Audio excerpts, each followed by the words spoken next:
There we go. Hello, Pops. Hello, Kendall Ann. Okay.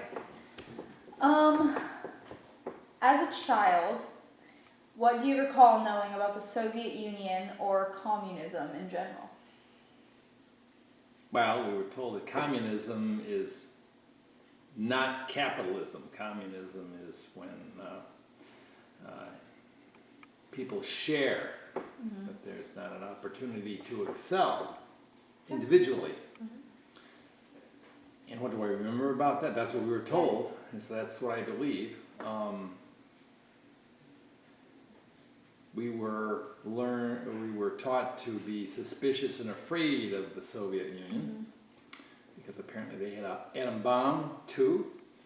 And I lived in a town that was on the lake, on Lake Michigan, north of Chicago. And so we would,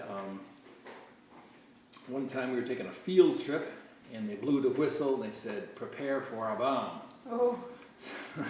So we all dived under the steps that was going down to the beach with our heads down. At school, you did this? Yeah, it was on a field trip one Okay. time. Yeah. And other times they had these alarms and we'd have to get under our desk Yeah. in case the Soviet Union was going to bomb us. Did your class believe that a bomb would come? Like, was everyone preparing for a bomb? Yeah, we were going to survive it Yeah. if an atom bomb hit Chicago. Yeah. When do you first recall there being a conflict in Vietnam?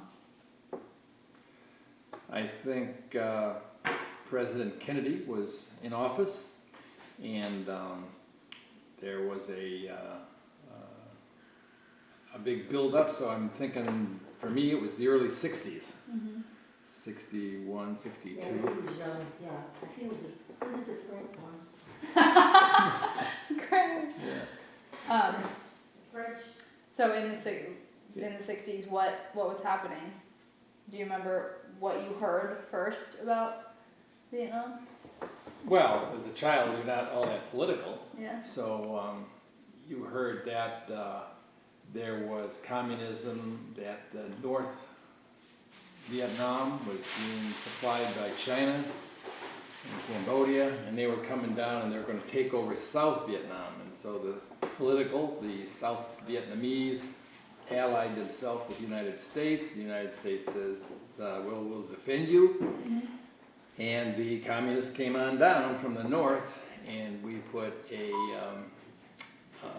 line between north and south, and we tried to prevent the North Yeah. Vietnamese and Chinese and Cambodians from coming down into the south and taking over the cities down there. That's what you personally did, or you just America as a country? America as a country, Yeah. yes. Yeah. Yeah. And then when did you decide to go into the Navy? Well, I had graduated from college, and looking for adventure, I thought that would be the thing to do. I didn't want to go into the Army, because that's not the safest thing. Yep. No. So I volunteered, and they, again, I lived north of Chicago, so I went into Chicago, and they had a big amphitheater, similar to Lake Oswego Stadium there, and everybody went down there. We all raised our hand and pledged allegiance to the flag, and then we were assigned a time to go in for training. And since I was college, they said, well, you'll be an officer, so we want you to go to officer candidate school. But there's no openings. And this was like, we'll say June to 1964. And so they didn't have any openings till the following April of 1965. So I worked in Chicago for a while at a brokerage firm Yeah. in the pits of the Mercantile Exchange, where they were selling produce. Waiting for an opening. Yeah. Meanwhile, I got my broker's license and started selling real estate at the same time. And then finally I went to training for 16 weeks in Newport, Rhode Island. And then after 16 weeks, I was commissioned an officer. And they said, well, you're not really qualified for much. So they sent me to communications school in San Diego. Mhm. So I flew down to San Diego, and that was another 16 weeks of learning about communications and radios and signals and things like that. Was it interesting? Yeah, To you? yeah, oh yeah. I mean, the best part was the basic training where you learn navigation. You can look at the stars, and Oh yeah. you look at a book, you look at the date, and you'll see the time, and then with the sextant, which is the difference between the horizon and the star or the moon, whatever you're looking at, Yeah. it would tell you your longitude and latitude. I Oh, thought that was extremely interesting. that is cool. And they were doing that for hundreds of years, I Yeah. guess. And then just about the time I got out, more modern things came in, like satellites and GPS and stuff like that. But at the time, it was the sextants Yeah. and compasses. So when did you find that you were actually going to be going to Vietnam? Do you remember how you felt before leaving for Vietnam? I was looking forward to it. I really was. It was not scary to me. It was an adventure, and young men like adventures. So I was ready. I thought everyone was my own age. We were all the same age, same status of life. Everybody that went to the officer candidate was all college graduates, so we had a lot in common. And it was like a big fraternity. Yeah, very nice. Yeah. What was it like on the ship, being on it? Well, the ship, actually, when I got out, Ships. when I got out of communication school in San Diego, the ship was leaving that day at noon to go to Vietnam, and we didn't graduate until noon. So obviously, I went to the commanding officer and I said, look, why don't I just skip graduation, get on the ship, and we're all set. And they said, be in the military, nope, you gotta stay to graduation, and then we'll fly you to the Philippines. Oh. And so they did. So I was there, and the ship left without me, and I went to graduation, and then I flew to the Philippines, and they had this big harbor called Subic Bay. And outside Subic Bay was Clark Air Force Base, and it was just all military. So I flew over there, but there was a lot of R&R. Ships would come in from the gun line, and I'll tell you about that in a moment, and for recreation. So we would come back for recreation, but I hadn't even been on the ship yet. So I had it had to go the ship was going from San Diego to Hawaii to the Philippines, maybe 10 days, 2 weeks. And I was over there in 2 days. So, boy, we all hung out in the bachelor officers' quarters. Yeah. And they had sailboats, they had scuba diving, they had So it was just kind of hanging out. water For skiing. 10 Yeah, days? it was wonderful. Yeah, until the ship finally showed up. Yeah. Yeah. What did you say you were going to tell me about before? Oh, the gun line. Yeah. So then I get on the ship, and it was unbelievable. I was early 20s, and I was given a division of 70 enlisted men under me. Wow.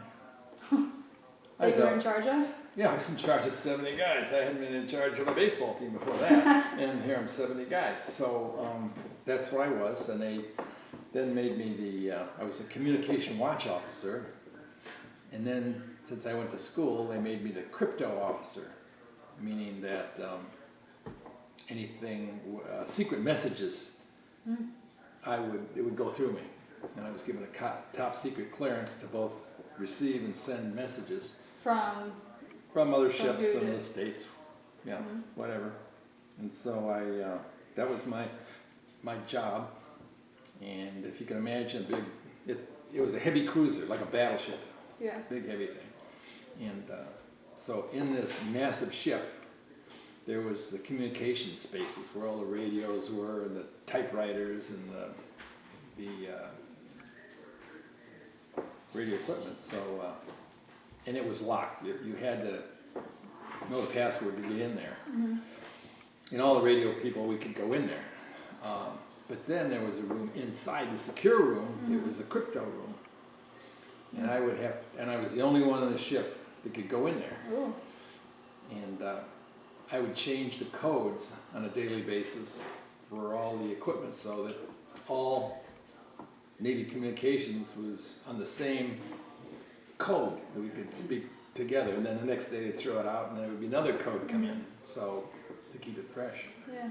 And I was told that never write the combinations to the door or to the crypto safe inside the crypto room. Never write them down. Never write them down. You know what I mean? I was going to write them on my hand. But they said, you can't do that. I would have nightmares about forgetting the combinations. I mean, what in the world would happen if I forgot the combinations to the safe? I couldn't get the codes messages? out, and the ship would be out there with nobody to talk to. Yeah. If that was... How long were the combinations? Like. Oh, there were, this way 5, this way 4, 3, 2, 1. Yeah. Like that. It was a spin dials. A different one every day for the No, crypto. The door. the spinning to the door was this 5 thing okay. up in, but Yeah. the crypto cards were just cards. They were just real cards, and you take the cards and you put them into the transmitters, and it would transmit a different frequency. And again, so all the Navy was speaking at the same Yeah. time, the same thing. Interesting. It was. So, what did your ship do in terms of the war? Like, what part did it take in the war?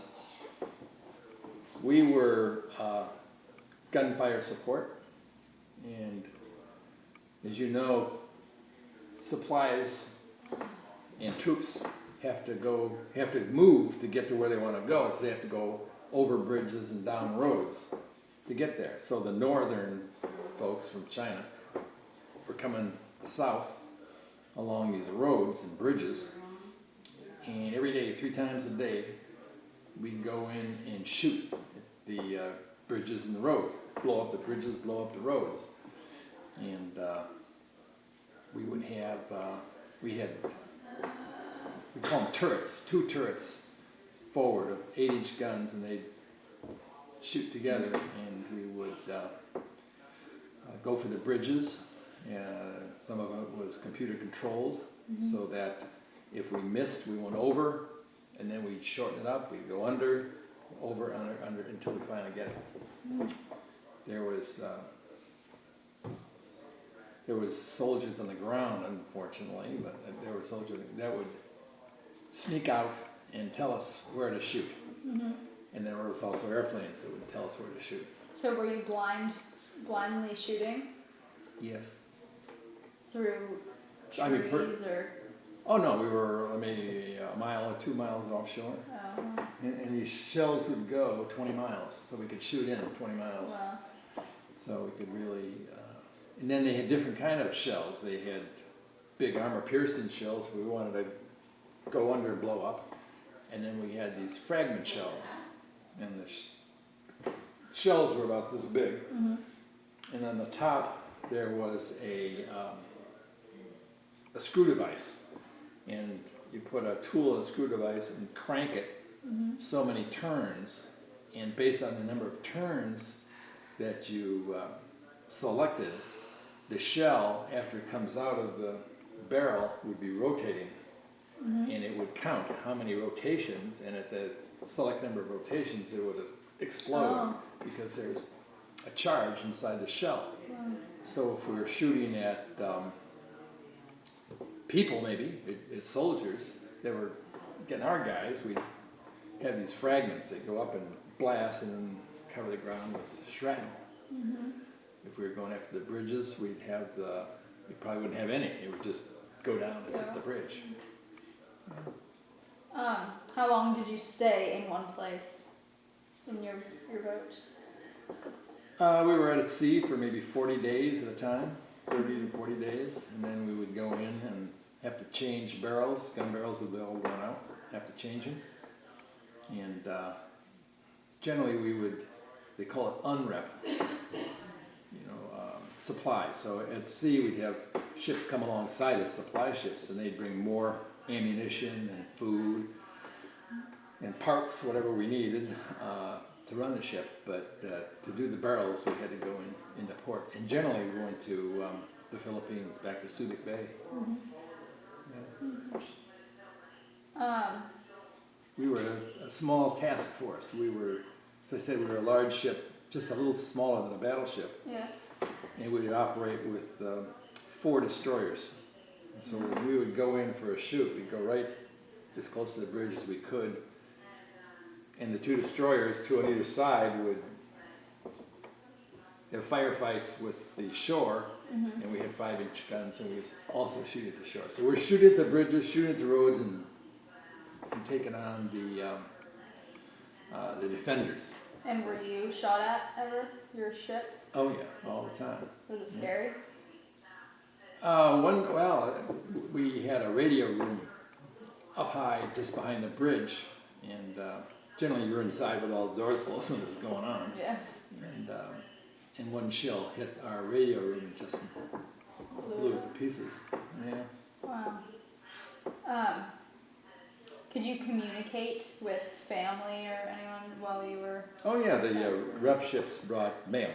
We could write letters, and actually, since I was in radio, we would jig up the radio on our own so that we could send shortwave radio back to the States and have it patched over. Yeah. And there's a lot of people in the United States that were, would want to help us sailors, and they would just transfer the call. So we had mail, we had packages, and How often would those come? we would unwrap every other day. Oh, frequently. Maybe, yeah. Did you like the food that they would deliver? Oh man, they had mixed vegetables out of a can. That was really kind of yucky. But when we went past, say, Hawaii, we would have pineapple. Yeah. Delicious. Yeah. And So it depended where you were. depending on where we were, what we got. Yeah, the food was really good. We had a bakery down there every day. They'd be making bread, and even when we went in port, you take advantage of the local, wherever it was. We went up to Taiwan, Taipei. We went to different places, but every time you get off the ship and you'd have fun, you get back on the ship, you always have food and a clean bed. That was wonderful. Yeah. Nice. How often did you get off the ship? When we were at sea, it was generally 3-section watches. I mean, we shot so often, like I said, every 3 times a day. General quarters was everybody up, nobody in the bed, and we were all at the battle stations with your helmets on. Well, we were shooting so much that wasn't practical, so we just were 3-section, meaning 4 hours on, 4 hours off, 4 hours on, 4 hours off. So basically, that's the routine of life on a ship. Yeah. 4 hours on, 4 hours off. And then we went to shore. We might go in 6-section instead of 3-section. That means you're 4 hours on, but now you had 3 4-hour intervals off. Yeah. So you had time, and you could. I was also the tours officer, so I would plan tours for the other sailors on the In ship. Vietnam? When we were on shore. Where would you take tours of? Well, we went to in the Philippines. We went to Not Vietnam. No. Yeah. that was a hotbed. Yeah. No, we were back in the Philippines, or Hawaii and Guam and Wake, Midway. Yeah. Went to Australia. Nice. Oh, yeah. I was also I was a tennis player. Turns out that one of the captains was a tennis player, so we got on shore, and he and I would have a detachment of Marines around us. We'd get our it's not a limousine. It was it's like a big SUV that they picked up. That we had it on. We had a crane and let it down on the dock, and he and I would get in that SUV with the Marines, and go out to the tennis courts. Hey, that was great. Yeah. So a while ago you said people at home were willing to help the sailors, so they would transfer your messages. Yes. How did American support or lack thereof affect you and your ship? Did you feel any? No, not at all. When we were there, we were amongst ourselves, all in the military. Yeah. But it was very disappointing when we came back. I mean, back to the States, because there was a lot of protests, you know, and the people that were protesting, they, you know, didn't like the war, but they didn't like anybody who was fighting in it. They didn't like any soldiers that were defending them. I mean, it was really tough to take that, you know, and I resented it myself. Yeah. How did your family feel about it? What were their views on the war? Were they the same as all the other? Oh no! I mean, they were very supportive of you know, what we were doing. You know, we were checking communism, and you know, at the time thought we were going to save Vietnam. Mm-hmm. Didn't happen, but that was the thought. Yeah. Yeah, it was. We went into it like all wars in the U.S. except World War II, half-hearted. You don't want to offend anybody, so you really don't unleash the power that you could. Mm-hmm. Because if we unleashed the power we could, I'm sure we could have just destroyed the place. Yeah. But when we were shooting, we had a grid, which a grid is, you know, sections, and you could shoot in this grid and that grid and this grid, but not that and that grid. And I don't know who gave us the grids, but that's what it was. Yeah. So, you know, we might see something moving. For example, we might see some small defender ships moving toward a river. Mm-hmm. And wouldn't it be nice just to get over and take care of business? But, Mm-hmm. you know, that wasn't on the grid, so we couldn't do it. Yeah. Yeah. That's funny. So did your view on the war change at all prior to being in the war and then during the war? Did you feel any different about why you were there? No, I did it for a personal, you know, because a personal desire or want or curiosity about being in the war. Yeah. And I ended up, I thought, in a very favorable place. I was an officer on a ship. I mean, I wasn't in the jungle or anything, so Yeah. we were shot at. We were hit like 28 times, but you know, no one died on our ship.